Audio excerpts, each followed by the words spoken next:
si bien este grupo podría estar beneficiado, aquí tendríamos que hacer otro círculo en donde vemos que son todos los pacientes que se tuvieron que someter a prostatectomías, radioterapia. Eso, digamos, está visto que tiene una ciertas complicaciones como disfunción sexual eréctil, incontinencia. Entonces, tal vez acá tendríamos que hacer otro círculo en donde esté la incontinencia de orina, la disfunción sexual eréctil, para poder ser claros, digamos, y para poder decidir bien el beneficio de esto. Y después, bueno, están esto que yo les comentaba, el riesgo del rastreo. Los riesgos del rastreo son los pacientes, todo ese grupo de pacientes que tiene que biopsiarse, está expuesto a estas complicaciones, dolor, sangrado, infección, ansiedad, disconfort. Y después hay algunos riesgos que son el sobrediagnóstico y los riesgos que son propios, digamos, de someter pacientes a tratamiento, que a lo mejor si uno los hubiera esperado, uno les podría haber ofrecido otro tipo de tratamiento, como son el tratamiento con bloqueo hormonal y demás, y no hubieran tenido que enfermarse antes de tiempo, por así decirlo. Acá vemos un gráfico que es muy interesante. ¿Cómo es? ¿Se acuerdan que yo les comentaba que el PSA inicialmente era un marcador tumoral, que solamente se usaba para un paciente que se le diagnostica cáncer de próstata, seguirlo a través del tiempo y ver la respuesta al tratamiento?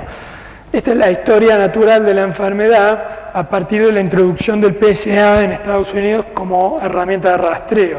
Vemos como la incidencia aumentó, pero de una manera casi al doble. Sin embargo, la mortalidad por cáncer de próstata se fue reduciendo desde el 87 hasta el 97, pero de una manera mucho menos marcada de toda la cantidad de cánceres nuevos que se han diagnosticado.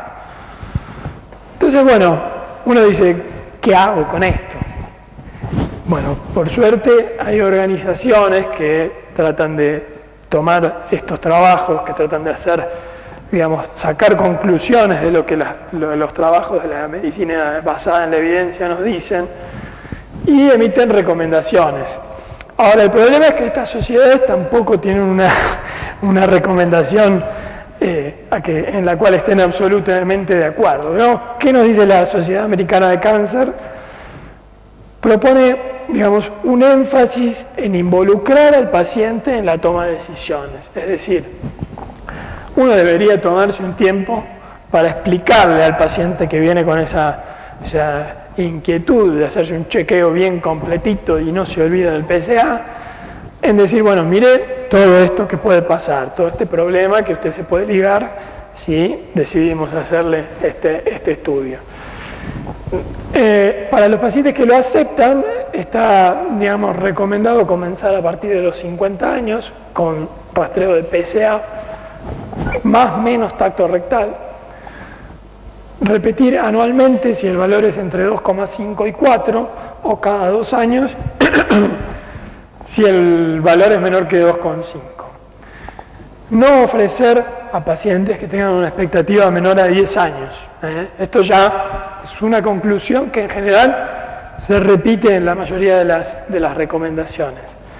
Y biopsiar cuando el PSA es mayor a 4. Esto es lo que nos dice la Sociedad Americana de Cáncer. La Sociedad de Urología es, digamos, es menos contundente en las recomendaciones. Sí remarca muchísimo que uno tiene que la obligación de informar al paciente acerca de los riesgos y beneficios del rastreo y tratamiento. Propone hacer un control anual con PSA y tacto rectal y tomar decisiones en forma individualizada, que es sensato teniendo en cuenta esto que yo les digo, que digamos, esto está sesgado por lo que significa un consultorio de urología, en donde no están viendo grandes poblaciones de pacientes sanos, ¿no? Sino que en general están como ciertamente sesgados por su especialidad. No recomienda valores de PSA para tomar decisiones en cuanto a la biopsia, hacerlo en forma individualizada, de acuerdo a los factores de riesgo, a la historia, digamos, familiar y demás. La, digamos, Fuerza de Tareas de Estados Unidos recomienda, bueno, en 2008, en realidad, antes de estos últimos 2 ensayos clínicos, emitieron la última recomendación en donde decía que había evidencia insuficiente para recomendar a favor o en contra del rastreo de cáncer de próstata, es decir, como que no se jugaban. Esto fue igual antes de la publicación de esos dos estudios y se espera que próximamente tengan una nueva posición.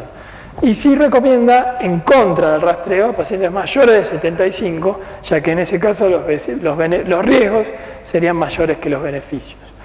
Y la sociedad canadiense se pronuncia en contra directamente de hacer el rastreo con PSA o biopsia, diciendo que tampoco existe evidencia ni a favor ni en contra del rastreo con tacto rectal, con tacto rectal. Entonces, bueno, por lo menos sepamos que existe esta discusión, sepamos cuáles son los mejores, digamos, en el mayor de los casos, cuál es el beneficio, para qué pacientes podrían llegar a beneficiarse. Y si hay algo que queda claro, es que uno tiene que hacer participar al paciente de esta decisión. No hacer, digamos, está mal que uno pida automáticamente o en forma indiscriminada cada 6 meses, en forma anual, PSA, sin tomarse ese minuto como para discutir con el paciente a ver qué es lo que quiere hacer con respecto a este tema. En general, bueno, explicar tampoco es una tarea objetiva. Obviamente cada uno va a tener una posición respecto a este tema y le va a transmitir. Muchas veces también al paciente se pone con esa actitud de que, bueno, yo hago lo que usted me diga, doctor. Bueno, podría explicarse de dos maneras. Hubo un estudio que hizo la gente de medicina familiar en donde se hizo una encuesta y se le preguntaba a diferentes grupos de pacientes de dos formas. Una le decían, bueno, existe un estudio, el PSA, que mediante un simple análisis de sangre usted puede saber si tiene o no cáncer de próstata. ¿Quiere hacerlo? El 90% contestaba que sí. En otro grupo les preguntaban, hay un estudio de PSA que mediante un simple análisis de sangre usted puede detectar si tiene o no un cáncer de próstata. Si el valor de PSA es mayor a 4, le realizaremos una biopsia y si se confirma el diagnóstico le ofreceremos una prostatectomía radical. Esta cirugía tiene una mortalidad del 1% y un riesgo de disfunción eréctil de 25 a 75 y 10% de incontinencia urinaria. Además, aún no está demostrado que la cirugía logre que usted viva más tiempo si decide no operarse. O sea, si uno le pregunta esto, el paciente recula. Entonces, evidentemente hay que plantearla de alguna manera esta discusión y informar a los pacientes a ver, digamos, qué es lo que prefieren, ¿no? Como conclusiones, podemos decir que el rastreo puede reducir la mortalidad por cáncer de próstata, sin embargo, al menos tenemos que admitir que la reducción de ese riesgo absoluto es pequeña. En general, está recomendado involucrar al paciente en la discusión y en la toma de decisiones a partir de los 50 años. Esto es una evidencia, un nivel de evidencia clase 2B. No es aconsejable hacer rastreo cuando la expectativa de vida supere los 10 años.